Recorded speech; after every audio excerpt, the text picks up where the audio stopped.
এমন একজন মানুষ ছিলেন যার জীবনে ছিল শুধুই ইবাদত। রাতের নীরবতায় সে কাঁদত, দিনের আলোয় সে সিজদায় লুটিয়ে পড়ত। মানুষ বলতো এই মানুষটা জান্নাতি। কিন্তু একটা প্রশ্ন, কিভাবে এমন একজন নেক বান্দা শয়তানের সবচেয়ে ভয়ঙ্কর ফাঁদে পড়ে গেল? কি এমন ঘটেছিল যে শেষ পর্যন্ত সে এমন একটি কাজ করলো যা তার সব আমলকে ধ্বংস করে দিল এবং তাকে জাহান্নামের দিকে টেনে নিয়ে গেল? মানুষের কোলাহল থেকে অনেক দূরে একটি নির্জন স্থানে একজন আবেদ থাকতেন, যার জীবন শুধু আল্লাহর জন্য। তার নাম ছড়িয়ে পড়ে একজন আল্লাহর ওলি হিসাবে। ওই গ্রামে একটি পরিবার বাস করত, যেই পরিবার ছিল 3 জন ভাই এবং তাদের একটি বোন। একদিন 3 ভাই তার কাছে আসে। তারা বলে, আমরা আপনাকে বিশ্বাস করি, আমাদের বোনকে আপনার কাছে রেখে যাচ্ছি, কারণ আমাদেরকে বাইরে যেতে হবে কাজের জন্য। কথা শুনে ওলি ব্যক্তিটি প্রথমে ভয় পায়। সে বুঝতে পারে এটা কোনো ফিতনা হতে পারে, কিন্তু শেষ পর্যন্ত রাজি হয়ে যায়, এটা ভেবে যে তারা তো বিপদেই এসছে আমার কাছে, সুতরাং তাদেরকে সাহায্য করাটাও তো আমার কর্তব্য। এদিকে শয়তান চুপচাপ তাকিয়ে আছে।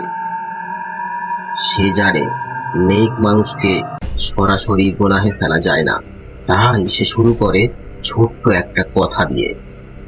শয়তান শুরু করে দিল তার চক্রান্ত।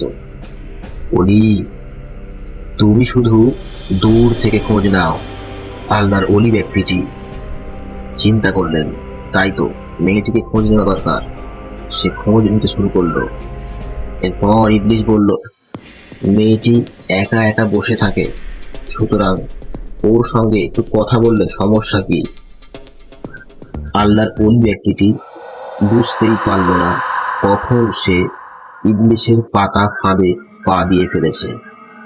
এভাবেই ধীরে ধীরে দূরত্ব কমতে থাকে।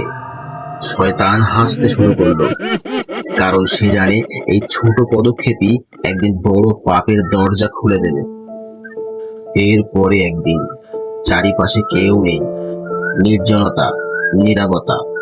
যেই মানুষটি সারা জীবন ইবাদত করেছে সে এমন একটি গুনাহে জড়িয়ে পড়ে যা সে কখনো চিন্তাও করেনি। অবশেষে ওই ব্যক্তিটি সীমা অতিক্রম করে দিয়ে পাপের কাজে জড়িয়ে পড়ল। সময় কেটে যায়। মেয়েটি এখন গর্ভবতী। এখন ভয় হয় মানুষ যদি জানে, ইবলিস তখন আবার আসে। একটাই পথ, ওলি বাঁচতে চাইলে ওকে মেরে ফেলো। কথা শুনে তার হাত কেঁপে উঠল, তার বুক ধড়ফড় করে। কিন্তু ততক্ষণে সে অনেক দূরে চলে গেছে। অবশেষে সে সেই ভয়ঙ্কর কাজটি করে ফেলে, মেয়েটিকে হত্যা করে লাশ লুকিয়ে ফেলে। কথা মতো কিছুদিন পর তার 3 ভাই কাজ থেকে ফিরে আসে। শয়তান এবার তাদের কাছে গিয়ে সব সত্য প্রকাশ করে দেয়। সবকিছু সামনে চলে আসে। ওলি ধরা পড়ে গেল, মানুষ তাকে ঘিরে ফেলেছে। তার বিচার শুরু হয়ে গেল। তার বিচার হলো এবং বিচারে শাস্তি হিসাবে তাকে মৃত্যুদণ্ড দেয়া হলো। শেষ মুহূর্তে মৃত্যুর আগে শয়তান আবার আসলো। ওলি, আমি তোমাকে বাঁচাতে পারি। তখন ইবলিস তার শেষ চালটি চেলে দিল। শয়তান বলে, আমাকে সিজদা করো। একটা মুহূর্ত, জীবন না ঈমান।